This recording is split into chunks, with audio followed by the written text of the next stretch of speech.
Hey guys, here's a project that's been in the shop for quite a while now. What you see here is a Yeti cage on top of one of the crispy chassis that I started earlier this year. This chassis was actually bought by Brett up in Canada, and it kind of sat here at the shop until we figured out what we were going to do with it. And in the end, it turned out to be this build, which is going to be based around a set of Italian pure spider axles. Now, many of you guys probably aren't familiar with these axles, but we'll get into a little bit of detail on those in just a few minutes. Now, what you do see here is a Yeti plastic cage, which is basically what the body consists of on the Yeti. And underneath of that, again, is the crispy chassis. Now, if you weren't familiar with that build of mine, it's an SCX-10 chassis built with a high clearance front, C-notch basically, and then a tubed out rear section. Now, I did have to modify this chassis a little bit, and it's kind of in the middle of that right now. To use that Yeti cage, it had a much longer rear on this chassis originally. So to use that, we chopped off the back of this chassis, and then I have started on working on the kind of desert style rear that I'm going to use. In the middle of it is a super shafty Harley edition transmission. It's fully bomb-proof 6mm outputs, and it'll be running a Tekin Rock 412 3100 kV motor, which is pretty much my preferred motor setup that I run in most vehicles. Everything in the middle of this thing you guys have pretty much seen me cover in videos and builds before, but what you haven't seen me cover is the axles.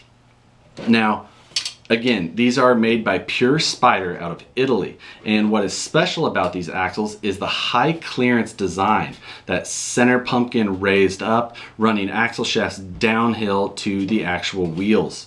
Now here I've got the front axle taken off of the vehicle. These things are completely manufactured from all original parts. None of these parts used in this thing are based off of an axial. What you have is their own hardened gear set in the middle, some big beefy hardened CVD axles, the whole deal. You will see these very large brass knuckle weights bolted onto the outside. Those are removable front and rear in case you want to adjust your weight bias accordingly.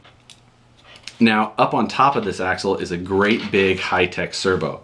This is larger than a standard size servo. This is the 7990TH, and that is what the factory servo mount on this axle is built to hold. So a normal standard size 1/10 scale servo does not bolt right into that. Now, what does happen there is I may run into some clearance issues during articulation or suspension travel on the chassis with that much larger servo.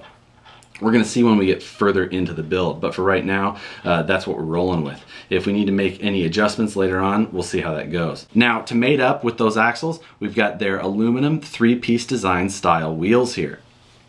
Now, the 5 bolts on the front of this wheel, you take those out and the whole wheel will separate. It's got an inner ring that's kind of integral, and then the rear ring slides on, and it's all held together with just those 5 screws from the front.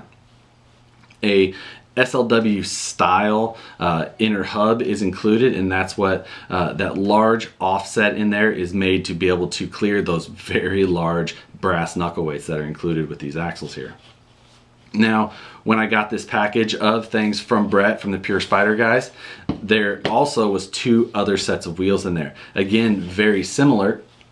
One was a blue anodized face with a little different design, again milled out similar to how that orange one was. And then the last set was a narrower set, and these have a carbon fiber face on them.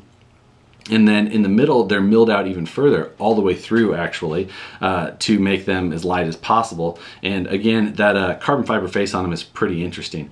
The comp guys in the comp crawling side of this sport have been using a carbon fiber face wheel for quite a while. However, this is probably 2 to 3 times thicker than what you would see on a comp wheel, mostly because I don't think that thickness would hold up at all in the scale world, especially with how heavy these trucks can get. So that's the intro for this build. Way more coming as we go. Lots of little things to finish on this thing before it's all wrapped up. One thing I didn't mention is that the wheels that we're going to be using are a 2.2, but we're actually going to be stretching a 1.9 size tire over that to give it a little bit different look. Also, with that Yeti cage, we have a set of skins already printed up from Freaky Designs to go along with that body that will come along here soon. So that's the intro for this project. I was finally able to get the video intro done. I've shot it in all the different settings that we've had in here before, and hopefully this one I'm finally happy with and finally get it uploaded. Hopefully this project can get wrapped up here shortly and sent back off to Brett up in Canada. But for now, guys, that's it, and follow along. We'll see what else we get done on this thing, and we'll see you on the next one.